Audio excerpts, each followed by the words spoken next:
Hello students, welcome to logic letter channel. आज हम class 11th का फर्स्ट चैप्टर सेट्स स्टार्ट करने वाले हैं। इस इंट्रोडक्शन वीडियो में हम डेफिनेशन ऑफ सेट्स एंड उसके examples, representation of sets in roster form and set builder form, इसके अलावा types of sets with examples and rules of writing the sets, ये सब चीज़ें कवर करेंगे। स्टूडेंट्स, ये चैप्टर आपका अपकमिंग चैप्टर्स जैसे रिलेशन एंड फंक्शंस में बहुत ज़्यादा इंपॉर्टेंट है। तो प्लीज़ आप इस वीडियो को ध्यान से देखें और साथ में इसके नोट्स आप लोग बनाते चलें। तो चलिए जल्दी से स्टार्ट करते हैं। तो स्टूडेंट्स, डेफिनेशन ऑफ सेट्स होती है a set is a well defined collection of distinct objects called elements. तो स्टूडेंट्स, यहाँ पे दो वर्ड्स यूज हुए हैं जो बहुत ज़्यादा इंपॉर्टेंट है। एक तो वेल डिफाइंड और एक कलेक्शन। ठीक है, तो मतलब आपको कोई भी ऑब्जेक्ट्स हैं, अगर आप उनको कलेक्ट करके एक जगह लिख रहे हैं तो उसको हम सेट कह देते हैं, लेकिन वो कलेक्शन आपका वेल डिफाइंड होना चाहिए। ठीक है, अब ये वेल डिफाइंड का क्या मतलब है हम डिटेल में समझेंगे। जैसे फॉर एग्जाम्पल, अगर मैंने आपसे बोला कलेक्शन के लिए, कलेक्शन की बात हो रही है, तो मैंने आपसे बोला कि the collection of best football players. मैंने आपसे बोला द कलेक्शन ऑफ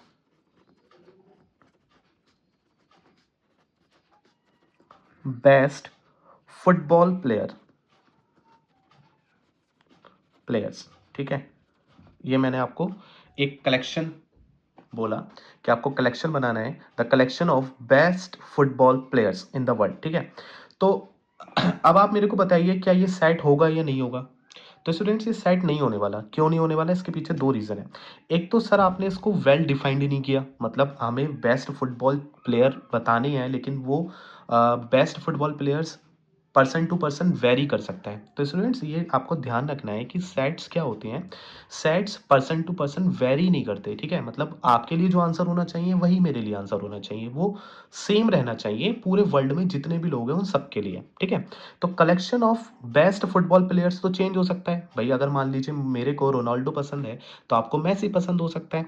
तो बेस्ट फुटबॉल प्लेयर्स किस क्राइटेरिया के अकॉर्डिंग वो पूछ रहा है, ये इसने आपको नहीं बताया। तो अलग अलग पर्सन के लिए अलग अलग आंसर्स हो सकते हैं, इसका मतलब ये वेल डिफाइंड नहीं है।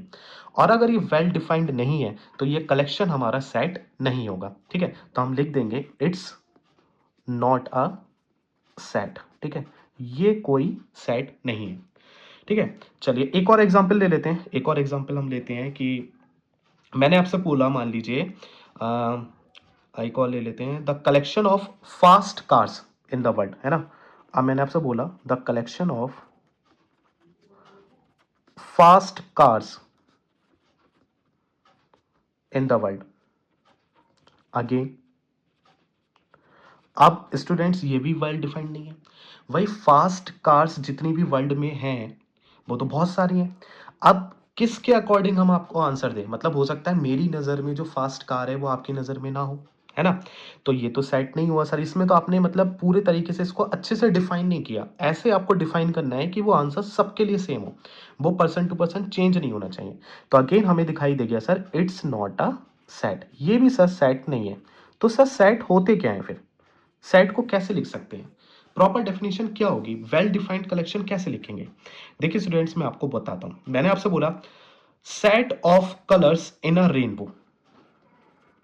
Sets of colours in a rainbow. ठीक है, अब मैंने आपसे ये क्वेश्चन पूछा कि sets of colours in a rainbow, rainbow में कितने कलर्स होते हैं आप मेरे को बताइए, और कौन कौन से कलर्स होते हैं आप मेरे को बताइए। तो अब ये आंसर पूरे वर्ल्ड में सबके लिए सेम होने वाला है, किसी भी पर्सन के लिए वेरी नहीं कर सकते। हाँ, एक एक चीज इसमें वेरी कर सकती है। क्या वेरी कर सकती है? कि सर कलर्स के जो नेम है, जो 7 कलर्स हैं, जो उनके नेम्स हैं, वो आगे पीछे हो सकते हैं, है ना। भाई आप मान लीजिए आपने येलो कलर पहले बोल दिया, ठीक है। अब आपने येलो कलर पहले बोल दिया और मैंने मान लीजिए उसमें लेट सपोज ब्लू कलर पहले बोल दिया, तो इसका मतलब ये नहीं है कि वो सेट नहीं है ना। वो सेट है, क्योंकि इन द लास्ट जो 7 कलर्स मैं बोलने वाला हूं वही 7 कलर्स आप बोलने वाले हो। तो हम क्या लिखेंगे सर? इट्स अ सेट, क्योंकि ये पूरे वर्ल्ड में सबके लिए सेम रहने वाला है, ये चेंज नहीं होने वाला सर। ठीक है, चलिए एक और क्वेश्चन ले लेते हैं। फॉर एग्जांपल, मैंने आपसे बोला कि set of month starting with J. Set of month starting with J. तो जे से स्टार्ट होने वाली मंथ्स का सेट बताइए भाई। अब मैंने पूरी क्लास में मान लीजिए पूछा, तो सारे स्टूडेंट्स जो बताएंगे जे से स्टार्ट होने वाली मंथ, वो जून बताएंगे, जुलाई बताएंगे। इसके अलावा कोई और मंथ स्टार्ट होता है क्या? नहीं, और तो कुछ नहीं होता। हाँ, एक जनवरी भी होता है। तो तीन हमारे पास मंथ आए सर, जनवरी, जून, जुलाई, मतलब तीन हमें मंथ मिले। तो तीनों मंथ जो जे से स्टार्ट हो रहे थे वो सबके लिए सेम होने वाले हैं, है ना। हो सकता है कोई बच्चा पहले जून बोल देगा, तो हो सकता है कोई बच्चा पहले जुलाई बोल देगा, हो सकता है कोई पहले जनवरी बोल देगा। तो ऑर्डर डज नॉट मैटर, इसमें ऑर्डर मैटर नहीं करता। आप आगे पीछे बोल सकते हो, लेकिन बोलोगे तो आप वही तीन। तो इसलिए ये भी सर सेट है, इट्स अ सेट। क्यों है सर सेट? क्योंकि सर ये पर्सन टू पर्सन वेरी नहीं कर रहा, पर्सन टू पर्सन चेंज नहीं हो रहा, सबके लिए सेम। तो स्टूडेंट्स, अभी मैंने 5 और एग्जांपल्स लिए हैं ताकि आपको बिल्कुल अच्छे से क्लियर हो जाए कि सेट्स कौन से होते हैं और कौन से नहीं, ठीक है। तो फर्स्ट क्वेश्चन है the set of all days in a week. तो आपको पता है कि सभी पर्सन्स के लिए ये, अगर हम कलेक्शन इसका देखेंगे तो संडे, मंडे, ट्यूसडे, ऐसे 7 डेज का ही कलेक्शन बैठेगा और वो सबके लिए सेम रहने वाला है। So it's a set. तो हम लिख देते हैं, मैं सिर्फ यस और नो लिख रहा हूँ इस बार। तो यस, इट्स अ सेट, ये सेट है। Next, the collection of richest people. ठीक है, तो the collection of richest people in the world, आप लोगों के लिए या मेरे लिए वो वेरी कर सकता है। और इसके अलावा इसने बोला भी नहीं है, मतलब कि किस आपको सीधे सीधे इसमें दिखाई दे रहा है कि इसने इसको अच्छे से डिफाइन नहीं किया, है ना। इसने बोल दिया the collection of richest people. अब आप अलग क्राइटेरिया के हिसाब से बता सकते हो, मैं अलग क्राइटेरिया के हिसाब से बताऊंगा, तो वो अलग अलग आएंगे, है ना। और वो चेंज भी होते रहते हैं, ऐसा नहीं है कि फिक्स्ड है ना। तो ये हमारा एक प्रॉपर डिफाइन नहीं है क्वेश्चन, तो इसलिए ये सेट नहीं है, no. Next, the collection of hard subjects. Again students, अब hard subjects person to person vary करेगा। आपके लिए जो हार्ड सब्जेक्ट हैं हो सकता है वो मेरे लिए ना हो, या मेरे लिए जो हार्ड सब्जेक्ट है वो आपके लिए ना हो, ऐसे और बच्चों के लिए भी वो अलग अलग आंसर्स इससे आएंगे, है ना। तो ये भी हमारे पास सेट नहीं है, no. Okay, set of planets in the solar system. तो आपको पता है स्टूडेंट, सोलर सिस्टम में जो हमारे पास जितने भी प्लैनेट्स हैं, वो वर्ल्ड में जितने भी लोग हैं उनके लिए सेम ही रहने वाले हैं। ऐसा तो नहीं है कि किसी के लिए प्लैनेट्स ज़्यादा हो जाएंगे, किसी के लिए प्लैनेट्स कम हो जाएंगे, है ना। तो सबके लिए सोलर सिस्टम में प्लैनेट सेम रहने वाले हैं। Yes, it's a set. Next, set of five first 5 natural numbers. Yes student, अब आपको पता है कि नेचुरल नंबर्स हमारे 1 से स्टार्ट होते हैं, पॉजिटिव होते हैं वो। सो 1 2 3 4, और इसने बोला भी है इसे फर्स्ट 5, तो आपको पता है कि ये सबके लिए सेम होने वाले हैं, इसमें कुछ चेंज होगा ही नहीं, सबके लिए सेम ही रहेगा, ठीक है। So again it's a set. तो उम्मीद है स्टूडेंट्स आपको सेट क्या होते हैं उस, और आप उसको कैसे पहचान सकते हैं कि सेट कौन से नहीं होंगे, ये आपको क्लियर हो गया होगा, राइट। चलिए, अब हम लोग पढ़ेंगे इसमें कि सेट को किस तरीके से लिखा जा सकता है, कौन कौन सी फॉर्म्स में इसको लिखा जा सकता है और उसके क्या क्या रूल्स होते हैं। तो स्टूडेंट्स, सेट्स को हम दो फॉर्म में रिप्रेजेंट कर सकते हैं। फर्स्ट, रोस्टर फॉर्म, इसका दूसरा नाम टेबुलर फॉर्म होता है, दोनों का मतलब सेम है। And second is set builder form, मतलब जो आप ये अभी हम देख रहे थे कि सेट होते हैं सेट नहीं होते, अभी तो हमें ये क्लियर हो गया। अब हमें जब ये पता चल गया कि कौन से सेट होते हैं कौन से नहीं होते, तो सेट को लिखा कैसे जाएगा, मतलब जो आपने कलेक्शन बना लिया उस कलेक्शन को लिखेंगे कैसे, उसको रिप्रेजेंट कैसे करेंगे, उसके दो हमारे पास मेथड होते हैं, तो रोस्टर फॉर्म और एक सेट बिल्डर फॉर्म। तो स्टूडेंट्स, रोस्टर फॉर्म को लिखने के क्या क्या रूल्स हैं और सेट बिल्डर को लिखने के लिए क्या हमें करना पड़ेगा, हम इसको डिटेल में समझेंगे विद एग्जांपल्स। और वीडियो ज़्यादा लंबी ना हो इसलिए मैं इसका इंट्रोडक्शन का पार्ट 2 बनाऊंगा, जिसमें सेट के सारे टाइप्स में कवर करूंगा, ठीक है। जैसे एम्प्टी सेट, नल सेट बोलते हैं उसको। इसके अलावा बहुत सारे सेट्स ऐसे होते हैं जिसके बारे में हम डिस्कस करेंगे अपने नेक्स्ट इंट्रोडक्शन पार्ट में। अभी सिर्फ हम रोस्टर फॉर्म को समझते हैं, ठीक है। तो स्टूडेंट्स, रोस्टर फॉर्म लिखने के लिए जैसे अभी मैं एक एग्जांपल ले लेता हूँ। फॉर एग्जांपल ये रहा, the set of all days in a week, ठीक है। अब आपको पता है सारे के सारे डेज मैं लिख रहा हूँ एक बार शॉर्ट में, संडे, मंडे, ट्यूसडे, ठीक है, Wednesday, Thursday, Friday and Saturday.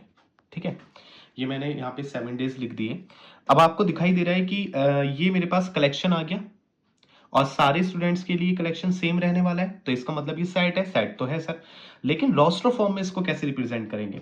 तो स्टूडेंट्स रोस्टर फॉर्म को रिप्रेजेंट करने के लिए आपको पहले कर्ली ब्रेसेस यूज करना पड़ेगा, फर्स्ट रूल है इसका। और जितने भी इसके अंदर आप ऑब्जेक्ट्स लिखने वाले हैं, जितने भी जो भी हमारे पास कलेक्शन जिसका है वो आप इसके अंदर लिखने वाले हैं, उसको आप कॉमा से सेपरेट करेंगे। जैसे फर्स्ट है संडे, तो आपने लेट सपोज यहाँ पे संडे लिखा, तो आप संडे को कॉमा से सेपरेट करेंगे, then Monday, okay, then Tuesday, then Wednesday. तो ये सारी चीजें जो भी आप लिख रहे हैं इसमें ऐसे ही थर्सडे आ जाएगा, देन फ्राइडे, देन सैटरडे। मतलब फर्स्ट रूल है हमारे पास कर्ली ब्रेसेस, इसके अलावा सेकंड रूल है हमारे पास कॉमा, और थर्ड रूल और होता है स्टूडेंट्स, वो होता है कि रिपीटेशन इज नॉट अलाउड। मतलब आपके पास अगर रिपीटेशन आ रहा होगा तो आप उसको अलाउ नहीं करेंगे। फॉर एग्जाम्पल, अगर मैं आपसे बोलूं एक question, set of letters in word mathematics, तो स्टूडेंट्स अब मैथमेटिक्स के लेटर्स का अगर मैं सेट बनाना चाह रहा हूँ, उसका कलेक्शन बनाना चाहता हूँ, तो वो सबके लिए सेम रहेगा। ऐसा तो नहीं है मैथमेटिक्स में जितने लेटर्स आ रहे हैं वो अलग अलग हो जाएंगे पर्सन टू पर्सन, नहीं, सेम रहने वाले, इसका मतलब सेट तो है। लेकिन सर सेट आप हमको लिख के दिखाइए। अब सेट तो मैं दो तरीके से लिख सकता हूँ, first is set builder form, second one is roster form. तो कौन सी फॉर्म में आपको चाहिए? आपने कहा नहीं सर आप एक काम करिए रोस्टर फॉर्म में ही हमको लिख के दिखाइए। मैंने कहा ठीक है भाई, रोस्टर फॉर्म में लिख देते हैं। तो रोस्टर फॉर्म में लिखने के लिए स्टूडेंट्स क्या करना पड़ेगा मेरे को? पहले तो कर्ली ब्रेसेस लगाना पड़ेगा सर, ओके। और सारे एलिमेंट्स जितने भी इसके अंदर हैं, मतलब अब ये लेटर्स हैं, लेकिन लेटर को मैं इसके कर्ली ब्रेसेस के अंदर लिखूंगा तो अब वो लेटर नहीं रहेंगे, क्योंकि रोस्टर फॉर्म लिखते टाइम कर्ली ब्रेसेस के अंदर जो भी आप लिख रहे हो वो एलिमेंट्स कहलाते हैं। तो फर्स्ट एलिमेंट मैंने लिखा एम, सेपरेट किया, ए सेपरेट किया, टी मतलब कॉमा से सेपरेट हो रहेंगे, okay sir. Next element H, H लिख दिया सर, ई, नेक्स्ट एलिमेंट सर एम, अब एम दोबारा आ गया। तो स्टूडेंट्स रिपीटेशन अलाउड नहीं होता, मतलब आप जो लेटर्स लिख रहे हैं ना set builder form, sorry roster form के लिए, आप उसमें रिपीटेशन नहीं करेंगे, एम को दो बार नहीं लिखेंगे, हम एम ऑलरेडी काउंट कर चुके हैं तो हम दोबारा नहीं लिखेंगे, ठीक है। ओके, ए भी सर हम लिख चुके हैं, ए का भी हमारे पास कोई काम नहीं है। टी, टी भी सर हम लिख चुके हैं। अच्छा आई, आई नहीं लिखा सर, तो आई लिख लेते हैं। सी और एस, तो ये हमारे पास रोस्टर फॉर्म में हमने रिप्रेजेंट कर दिया सेट को, ठीक है। तो ये एक हमारा प्रॉपर सेट तैयार हो गया रोस्टर फॉर्म में। तो स्टूडेंट्स अब ये एलिमेंट्स हैं, अगर मैं आपसे बोलूंगा कि इन लेटर्स का यूज करके, इन एलिमेंट्स का यूज करके आप मैथमेटिक्स लिख सकते हो, तो आप बोलेंगे यस सर हम मैथमेटिक्स लिख सकते हैं, क्योंकि जितने भी लेटर्स की हमें जरूरत पड़ेगी वो यही सब है, इसके अलावा कोई नया लेटर नहीं है ना। जैसे एम है, ए है, यहाँ पे टी है, एम दो बार यूज हो रहा है, लेकिन एम हमने लिखा है ना, मतलब हम इसको दो बार यूज कर सकते हैं, तीन बार यूज कर सकते हैं, लेकिन नया लेटर हम इसके अंदर और कोई नहीं मिल रहा, ठीक है। तो रोस्टर फॉर्म हमारे पास स्टूडेंट्स हो गई, और इसके तीन रूल होते हैं, आपको ध्यान रखना है। First is curly braces, within the curly braces we have to write all the elements. Second thing is use comma to separate the elements, and third is repetition is not allowed in the roster form. आप repetition को allow नहीं करेंगे इसमें, ठीक है। तो उम्मीद है स्टूडेंट्स आपको ये सब क्लियर हुआ होगा, पहले आपको क्लियर हुआ होगा अच्छे से कि सेट क्या होती है और सेट कौन से नहीं होते हैं, वेल डिफाइंड कलेक्शन क्या होता है, ठीक है। ये सारी चीजें आपको उम्मीद है क्लियर हुई होंगी अच्छे से। रोस्टर फॉर्म आपको समझ में आ गया होगा, रोस्टर फॉर्म को ही टेबुलर फॉर्म कहते थे, ठीक है। इसमें कोई कभी कभी टेबुलर वर्ड आ जाता है, तो टेबुलर फॉर्म भी आप ध्यान रखेंगे, है ना। ये भी क्लियर हो गया होगा। अब हमारे पास आता है स्टूडेंट सेट बिल्डर फॉर्म, है ना, सेकेंड टाइप इसका। तो सेट बिल्डर फॉर्म आप थोड़ा अच्छे से समझेंगे, क्योंकि ये अच्छा होता है और मतलब थोड़ा सा बच्चों को टफ लगता है, लेकिन है कुछ नहीं इसमें भी, ये भी इजी है। सेट बिल्डर फॉर्म क्या होता है? तो स्टूडेंट्स आपको इसके नाम से पता चल रहा है, सेट बिल्डर मतलब सेट को बिल्ड करने का जो काम करता है, सेट को लिखने के लिए जो काम में करता है, वर्ड्स में जो मेनली हमारे लिए यूज होता है, तो ये सेट बिल्डर फॉर्म कहलाता है, ठीक है। तो अब इसके लिए कुछ एग्जाम्पल्स ले लेते हैं और फिर इसको भी समझते हैं फटाफट से। तो स्टूडेंट्स समझते हैं हम इसको तीन एग्जाम्पल्स के थ्रू, ओके। तो फर्स्ट है set of even natural numbers less than 20, okay. So अगर मैं इसका रोस्टर फॉर्म लिखता है स्टूडेंट्स, जो अभी हमने अभी ऊपर की तरफ देखा था जिसको टेबुलर फॉर्म भी कहते थे, तो उसमें इवन नेचुरल नंबर जो कि पॉजिटिव से स्टार्ट होते हैं तो वो हमारे होते हैं 2, 4, 6, 8, 10 एंड लास्ट हमारा 20 से लेस 18 हो जाता, और मैं इसको कॉमा से सेपरेट करके करली ब्रेसेस के अंदर बंद कर देता। और आपको पता है कि स्टूडेंट्स इसमें ऑर्डर मैटर नहीं करता, तो अगर आप इसको आगे पीछे भी लिख देते, मतलब 18 को पहले लिख देते, 10 को बाद में, 6 को और बाद में, तो उससे भी कोई फर्क पड़ने वाला नहीं था। लेकिन अभी हम बात कर रहे हैं सेट बिल्डर फॉर्म की। तो सेट बिल्डर फॉर्म लिखने के लिए हम पहले करली ब्रेसेस तो लगाएंगे ही सर, है ना। इसके अलावा हम लिखेंगे यहाँ पर एक्स। आप और भी कोई अल्फाबेट ले सकते हैं, बट जनरली हम एक्स कंसीडर करते हैं। एक्स, और ये जो दो डॉट मैंने लगाए हैं इसको बोलते हैं सच दैट। इंग्लिश में अगर आप लिखेंगे तो उसको सच दैट लिखेंगे। X such that, x x such that, मतलब अब आपको एक्स को डिफाइन करना है। ये एक्स यहाँ पे क्या है सर? एक्स यहाँ पे इवन नेचुरल नंबर है ना, इवन नेचुरल नंबर है। तो अगर मैं ये बोल दूं कि वो लेस देन 20 है, तो मैंने बताया कि सर एक्स तो 20 से लेस है। अब ये मेरा अच्छे से डिफाइन नहीं हुआ, क्यों? क्योंकि आप देखो, क्योंकि हमें तो वेल डिफाइन करना है। तो x जो कि यानी सच दैट 20 से छोटा है, अब ये डिफाइन नहीं हुआ, थोड़ी सी बात छूट गई। क्या? कि इवन नेचुरल नंबर भी तो है, तो आप लिखेंगे where x is even natural number. देख रहे हैं आप कितना आसान, कितना ज्यादा आसान है ये, है ना। बस कंप्लीट हो गया। और भी बहुत सारे तरीके स्टूडेंट्स इसको लिखने के, क्योंकि सेट बिल्डर फॉर्म आप बहुत सारे तरीके से लिख सकते हैं। अभी आपको डज नॉट बिलोंग्स टू ये सारी चीजें आपने नहीं पढ़ी हैं, क्योंकि वो मैं अपकमिंग इंट्रोडक्शन वीडियो में सब समझाऊंगा। तो आपको इसको और ज्यादा इंटरेस्ट आएगा, और इसमें ना बहुत ज्यादा वेराइटी से आप आंसर दे सकते हैं, ठीक है। फिलहाल आपको इतना समझ लेना है कि x such that x is less than 20, x 20 से छोटा है। और x है क्या? x आपने क्या लेट किया है? x सर हमारा एक इवन नेचुरल नंबर्स है, ठीक है। तो ये हमने डिफाइन कर दिया, और ये हमारा सेट बिल्डर फॉर्म हो गई। बेसिकली आप इसको वर्ड्स में लिख सकते हैं, तो इसमें आपको थोड़ा सा इजी पड़ता है, ठीक है। अब मेरे पास आया स्टूडेंट्स इसके बाद में the set of all integers greater than, यहां मैंने कुछ मिस्टेक कर दी है, हाँ ठीक है, greater than -4 and less than +4, ठीक है। Greater than -4 and less than +4, तो इसके लिए हम कैसे लिखेंगे सर? इसके लिए भी हम लिख सकते हैं, आप इसमें लिख सकते हैं कि sir again x such that, x such that, x क्या है हमारा? X sir greater than -4 and less than +4 है। Okay sir, x greater than -4 and less than +4 है। एंड x है क्या? Where x is what? x is integer. x sir integer है, खत्म, finish, है ना। तो सर x एक इंटीजर है जो -4 से बड़ा है और +4 से छोटा है। तो इंटीजर्स आपको पता है सारे आगे -4 और +4 के बीच में जितने भी इंटीजर्स होते हैं, इंटीजर्स भी आपको स्टूडेंट्स पता होने चाहिए कि विदाउट डेसिमल नंबर होते हैं। सो -3, -2। अच्छा, इसकी अगर मैं रोस्टर फॉर्म लिखता हूं तो कैसे लिखता है स्टूडेंट्स? आपको पता है सर, -4 से बड़ा कौन होगा? -3, -2, -1, 0, 1, 2, 3, ये रोस्टर फॉर्म हो गई। कॉमा लगा के लिखा है, यस सर। करली ब्रैकेट्स के अंदर लिखा है, यस सर। एंड सबसे इंपॉर्टेंट बात क्या, इसमें ऑर्डर मैटर नहीं करता, आप इसको आगे पीछे भी लिख देते तब भी इससे कोई प्रॉब्लम नहीं होती। तो ये हमारा रोस्टर फॉर्म हो गया, और ये जो मैंने ऊपर लिखा है ये सेट बिल्डर फॉर्म हो गया, है ना। तो स्टूडेंट्स हमारा थर्ड लास्ट क्वेश्चन है, वहां स्पेस थोड़ा कम रह गया था। The set of squares of the first 5 natural numbers, ठीक है। तो मतलब आपको फर्स्ट 5 नेचुरल नंबर्स के स्क्वायर्स का सेट बनाना है, ठीक है। तो फर्स्ट 5 नेचुरल नंबर 1, 2, 3, 4, 5 होते हैं, और उनके स्क्वायर्स का अगर मेरे को रोस्टर फॉर्म लिखनी होगी तो आपको पता है बहुत आसान है, कॉमा लगाते हैं, करली ब्रैकेट्स के अंदर यूज करते हैं, है ना। ऑर्डर मैटर नहीं करता, लेकिन मैंने फिर भी ऑर्डर में लिखे हैं, 1 का स्क्वायर पहले लिखा है, 2 का बाद में, ऐसे ऑर्डर में लिखे हैं। लेकिन ऑर्डर इसमें मैटर नहीं करता, आप आगे पीछे भी लिख सकते हैं, ठीक है। तो रोस्टर फॉर्म तो बहुत इजी थी, मैंने लिख दी। बात आती है सेट बिल्डर फॉर्म की। तो सेट बिल्डर फॉर्म में आप स्टूडेंट्स इसको इस तरीके से लिख सकते हैं, x सच दैट, अब x हमने लिया है तो x क्या है, x को डिफाइन करना है। x क्या है यहाँ पे? तो सर हमने x का स्क्वायर किया है ना, x का स्क्वायर किया है यहाँ पे। तो एक्स स्क्वायर किया है मैंने, तो एक्स सच दैट एक्स का स्क्वायर। ओके सर, आपने एक्स का स्क्वायर किया है। अब एक्स आपने स्क्वायर किया, या आप इसमें एन वर्ड एन भी यूज कर सकते हैं, मतलब नंबर्स को रिप्रेजेंट करता है, लेकिन मैंने यहाँ पे एक्स स्क्वायर ही लिख दिया। तो एक्स स्क्वायर जो आपने लिया है सर, तो एक्स यहां पर क्या है आपका, वेयर